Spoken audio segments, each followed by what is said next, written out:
নমস্কার বন্ধুরা, এইটার নাম হচ্ছে কাড়ান ছাতু। এটা বাঁকুড়ায় খুব বিখ্যাত কাড়ান ছাতু। এটা মাংসের মতো খেতে হয়। বাঁকুড়াতে এটার প্রচুর দাম, 1000 টাকা কেজি। এটা বছরে 4 বার পাওয়া যায়, 4 দিন করে।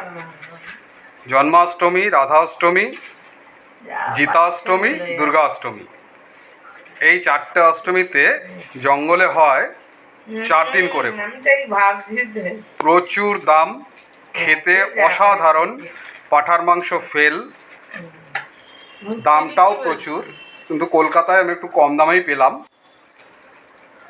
তো এটা আজকে ঠিক মাংসের মতো করেই রান্না করব।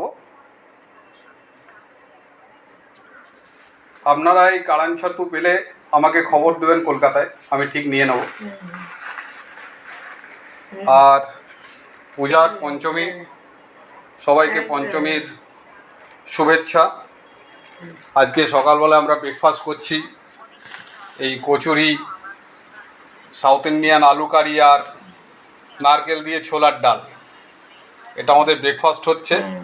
আর লাঞ্চে তো কাড়ান ছাতু। ও, এ লোভ আমি এখন থেকে সামলিয়ে উঠতে পারছি না। অসাধারণ। Thank you. এখন এই পর্যন্তই দেখালাম।